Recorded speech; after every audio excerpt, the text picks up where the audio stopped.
My name is Miguel, and today, despite my better judgment, I have decided to post this online where hopefully it can be found and heard by enough people to be preserved. I would understand if you didn't want to be a part of this little experiment. I'm not sure if it will put your life into any danger. For those of you who are going to continue to listen to what I have to say, I have a crazy tale for you, and a warning. I will tell you the warning first because it may just save your life and stop you from listening to the rest of this recording. There are those that do not want you to know what I'm about to tell you, and they are most likely watching you now. If you proceed to listen from here forward, you will most likely be on their list, and I cannot guarantee your safety. With that being said, I give you two options. Turn off this recording and forget what you've heard, or stick with me to the end. If you're still here, I will assume that you want to hear the story. This isn't my story. It's actually the story of my granddad who just recently passed. You see, I'm a first-generation United States citizen from my father's side. He grew up in a small village in northern Portugal, while my mother is a Kansas-born woman who my father met while studying abroad. We lived here in the United States my entire life, but at least once a year we would go out to visit my father's hometown and see my grandparents and cousins. Every time we went to see them, my grandfather, his name is Santiago, would always tell me stories of his younger years. Despite being a farmer his entire life and never really leaving the small village, the stories he would tell me were always so interesting, and it was one of my favorite pastimes when we would go. About a year before my grandfather passed, he was diagnosed with cancer. I'd prefer not to go into detail, but it was terminal. I wanted to remember my grandfather, and I wanted my children to be able to hear and enjoy his stories as I had growing up. So I took off from work so I could spend as much time in Portugal with him as possible and record as many of his stories as I could during that time. He was happy to share, and he really enjoyed the company. Honestly, I was excited to be able to hear the stories that always fascinated me as a child. The story started off the same as I remembered, which was great. I was entranced by every word. It felt like I was a kid again. This continued for some time as he retold some of the same stories I heard as a kid.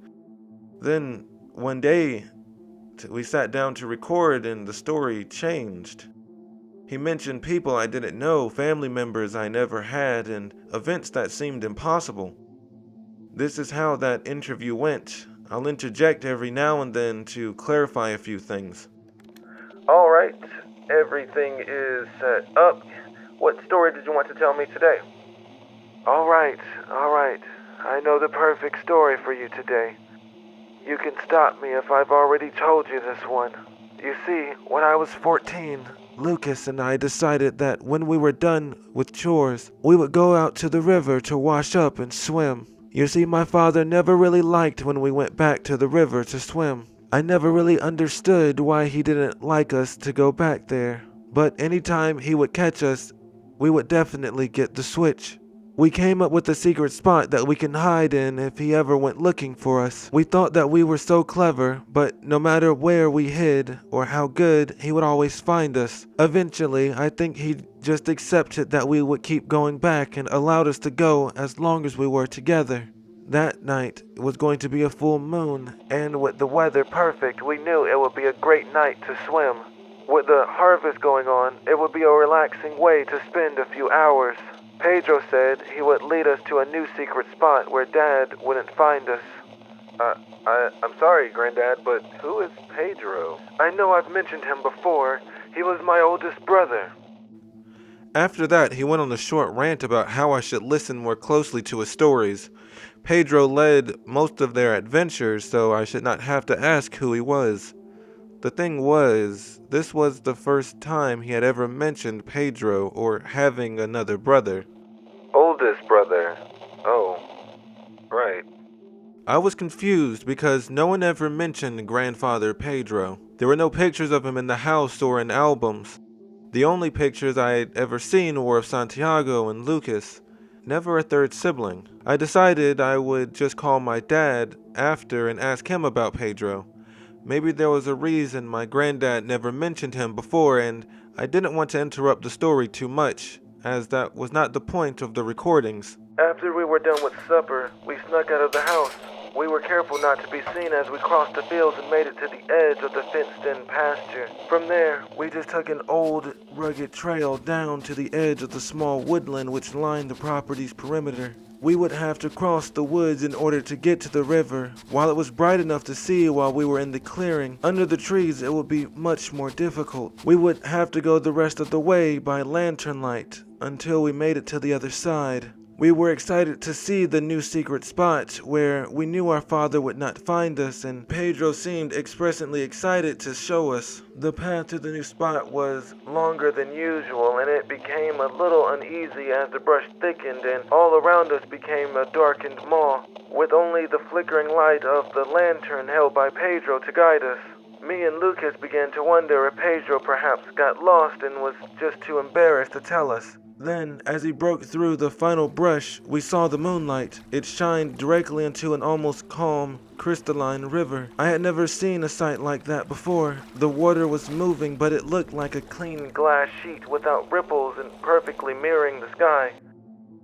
Then, my grandfather wanted to continue the story, but unfortunately, he was having headaches and told me we would have to end the stories for that day. I understood his condition had been getting worse, and I knew he wouldn't be able to tell me the entire story in one sitting.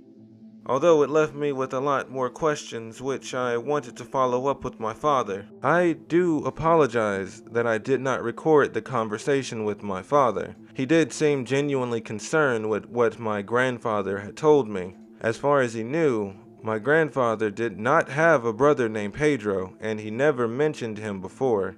At the same time, he was quick to drop the conversation, and that made me question the legitimacy of what he was telling me. My father said I should probably drop the stories and let my grandfather rest for the next couple of days. I agreed, but it was a good story nonetheless, and I was eager to hear the rest of it. On my father's request, I contacted the nurse that would come to check on my grandfather every other day. I told her that the headaches seemed to be getting worse and more frequent. She told me that they would bring him in for more tests to see if there was anything they could do to make the transition for him less painful. My grandfather didn't want to spend his final few months in a hospital. He loved the farm and the small village he grew up in and wanted to be in the house he raised his family in. He was remarkably stubborn and would pitch a fit if we tried to move him. Since he wouldn't budge and they feared that if they forced him, it would cause too much stress on him, they conceded on the idea of moving him and prescribed him several new medications. He refused to take most of them, and when I told my father, he booked a flight to come back to Portugal and tried to convince him to do what the doctor said. It would only be a week before my family would all be there to say their final goodbyes. In the meantime, I was an emotional wreck seeing him like that. One day he asked me if I wanted to hear the rest of the story. It was one of his better days, and he seemed like he really wanted to share, so I eagerly agreed and got my recording equipment ready. He asked me where he left off, so I replayed the last few minutes of the story to refresh his memory. He nodded along with the story, and I could see him reliving the experience as the recording played. Yes, that was it. I never saw the river like that before or since that night. It was so clear that the reflection shone through like thousands of jewels. We were briefly taken back by the beauty of the location and knew that the trek out there was worth it. Pedro set the lamp down near the edge of the river and we all stripped down, ready to enjoy a nice, relaxing swim. We weren't in the river for long before Pedro looked up and saw something. Lucas and I looked up as well at what he was pointing at, and there was a bright light in the sky, looking like it was falling towards us.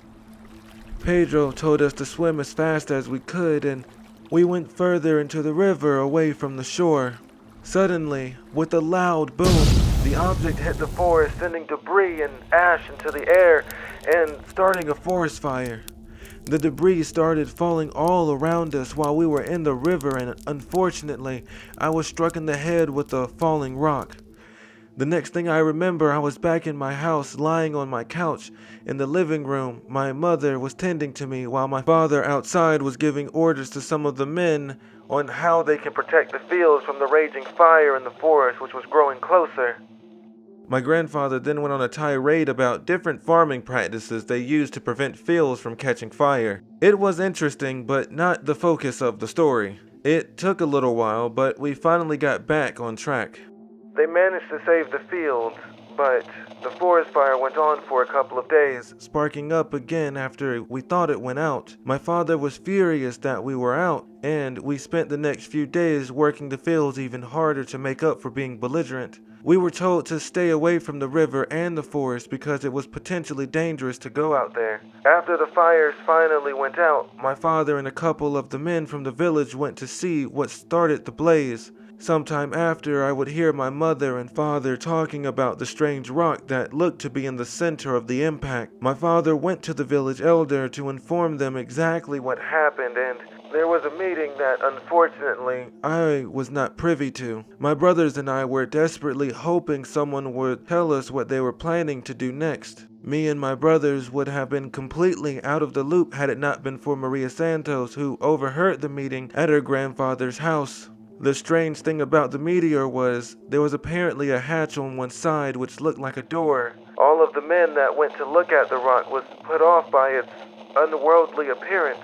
No one was sure what it was or how to deal with it. It was around this time that I noticed another inconsistency in the stories that he had been telling. If I remember correctly, Gabriel, my great-great-grandfather, died when Santiago was much younger, around the age of 5 years old. Previously, he said his father died of a heart attack, leaving him, Lucas, and his mother in the care of his uncle, who took care of the farm in his father's stead.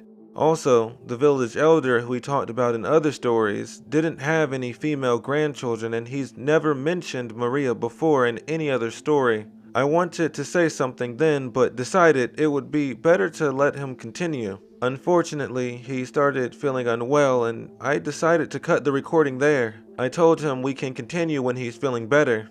Now, I'm more confused than ever. Perhaps the medication was making him remember events out of order. I decided that I would try to call my father again, but unfortunately I couldn't get a signal. I was curious to see if some of the people my grandfather mentioned in the story could shed some light on what he was trying to tell me. I went to the Santos house where Mr. Santos sat on his porch in a rocking chair, probably older than I am.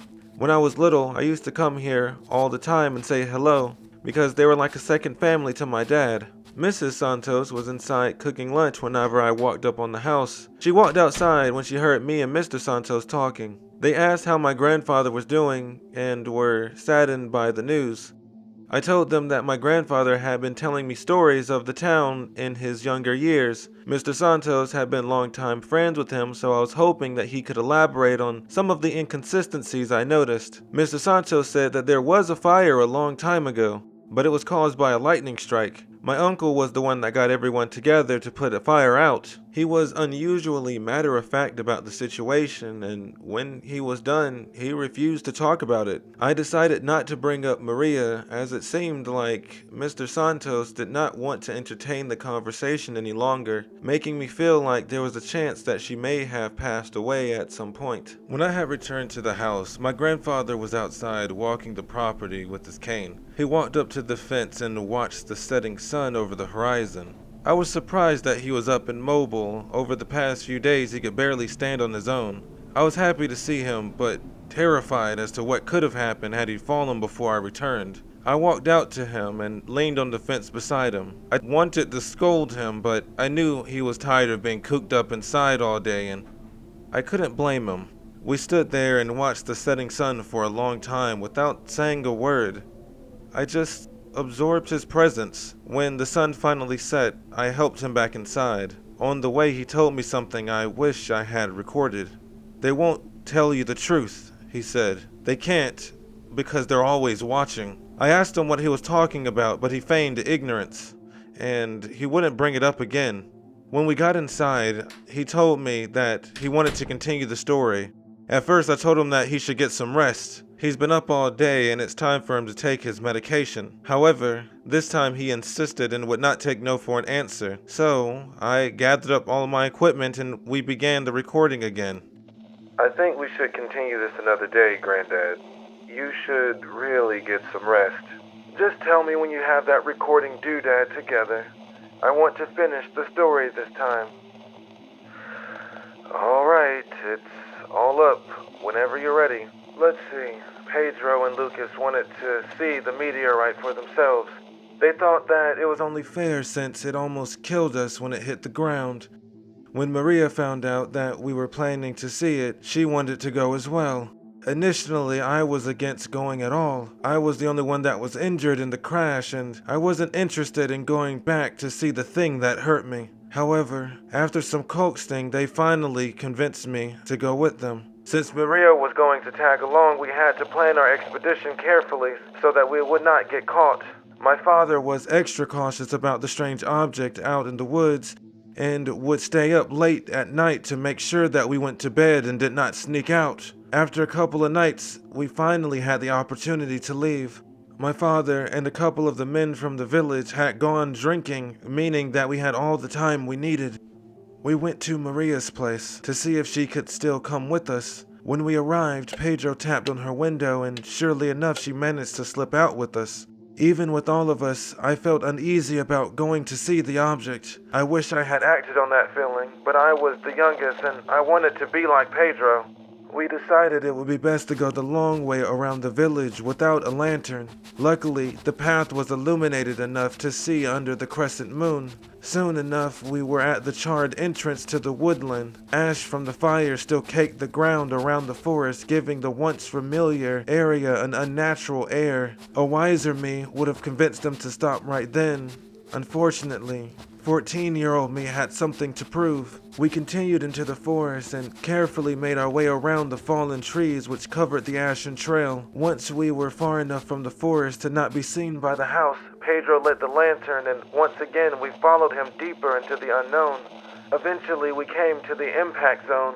All of the trees in the area had either fallen or were blown to pieces. The fires cleared out all the vegetation, leaving the area abnormally clear aside from the massive rock in the center. Pedro, Maria, and Lucas all went out into the clearing to get a closer look, but I couldn't take another step forward. Something about that damn rock told me that I shouldn't be anywhere near it. I was frozen in fear, and I doubt that anyone could have pulled me any closer to it. As they approached it, I heard Pedro say that he found the hatch. I saw him climb up on the massive thing and pull at the door.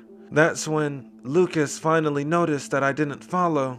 He called out to me to come down, but when I didn't approach, he climbed out of the crater to check on me. That's when I saw Pedro open the door and part of the stone that surrounded the object cracked. In the moonlight, I could see it clearly, a pulsating, fleshy mass inside the stone. I screamed and ran as fast as I could. Lucas followed me, though I don't think he saw what I did. He just wanted to make sure I didn't get lost in the woods alone.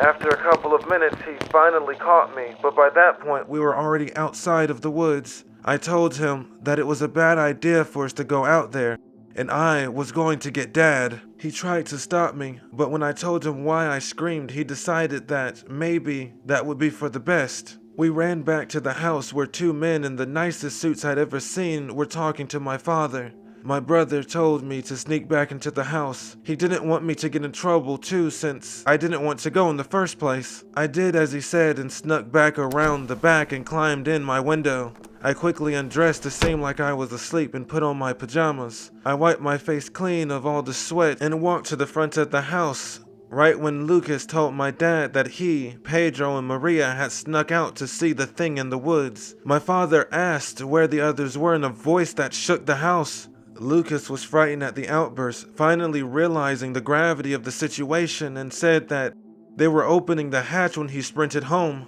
I had never seen my dad so panicked in my life. He took off running without another word into the forest. The men in suits chased after him with flashlights, and it wasn't long before all of them vanished into the night. What happened to them? I don't know. I wish I had followed them, but Lucas and I were too scared. We waited all night for my father, Pedro, and Maria to return. However, they never did. That morning, more men in suits and lab coats showed up, and more people started going missing. People went missing? We were told never to talk about anything that happened that night. The fires were caused by a freak lightning storm. People were given pills to take. Those that refused to take the pills went missing. Those that did take them forgot what happened. They acted like my dad had been dead for years, and I didn't have a brother named Pedro. And there was no girl in the village named Maria. Those men in suits removed all the pictures of the missing people from homes, and everyone just let them. Then, just as suddenly as they appeared, they vanished. I never took the pills like everyone else. I never forgot Pedro or Maria or my father. Now you won't either. Those people existed. They deserve to be known. What are you saying? My grandfather turned to look me in the eye, and I understood by his look that he was not under the influence of any of his medications. He wasn't mixing reality with fantasies like I had assumed. He was in his right mind, and he knew what he was talking about. I must have asked him a million questions, but he refused to answer a single one. I collected my recording equipment from his room and packed it up. Something didn't feel right, so before I put the camera up, I copied the audio into a separate SSD. The rest of the night, it felt like someone was watching me. I woke up to find all of my recording equipment had been stolen. The house was broken into in the night, and I didn't hear a single thing. That morning, my father arrived shortly after I checked on my grandfather to see if he was alright and if anything else was stolen. A few other valuables were gone, and my dad believed that it was someone that saw the camera and assumed it would be easy to steal. I was upset, then I remembered I backed up the memory on an SSD. I checked my room for it and found it still intact. My grandfather was shaken by the break-in, and unfortunately the added stress would be what ended up taking him from us a couple of days later. My family was all shaken by his passing, and I would stay in Portugal for another week for the funeral. However, after that, I just couldn't stay. It felt like I was being watched out of the corner of my eye, and it became unbearable. I left the SSD alone for a long time after that, and I never told anyone about it. However, I could not get the story out of my mind. What was the object? Who were those strange men that showed up? What did they do to people in the town? How could they make people forget friends and family? The more I thought about it, the more upset I became. That's when my father called. He asked if my granddad had been taking his pills. I told him he had, but then he sent me a picture of thousands of pills hidden under his bed. He hadn't taken a single one. Then I remembered him saying that the individuals that came to the village made people take pills. He was afraid that he would forget like everyone else. I broke down in tears, thinking how lonely it must have been to be the only one that remembered so many people taken from his village. His father, his brother, friend, and so many others gone in the night. Yesterday I left my family. I didn't want them to get caught up in all of this. Last night I saw men walking around the hotel I'm staying in. I can feel them watching me even now. I'm going to go back to Portugal to search the woods around the farm. I don't know what's going to happen to me when they find me, but I will survive. Hey guys, thank you for watching the video all the way to the end. For those of you who would like to read the story for yourself, you can find those links in the comment section below. I post these stories on Fiction Press and on Wattpad for those of you who prefer to read versus listening to my amazing voice. This story is based off of SCP-002, The Living Room. This is the first of the I Survive series, which I'm going to be exploring the SCP in a way I don't see too often. A way that does not require for you to know what the SCP is, the universe, or anything like that to see how it would affect the regular guy. So, If you liked the video, please be sure to like and subscribe. If you didn't like the video, be sure to like and subscribe. And then you can also tell your entire family about it, your friends as well. Come back next week and see if I do any better. Anyways, I'm out.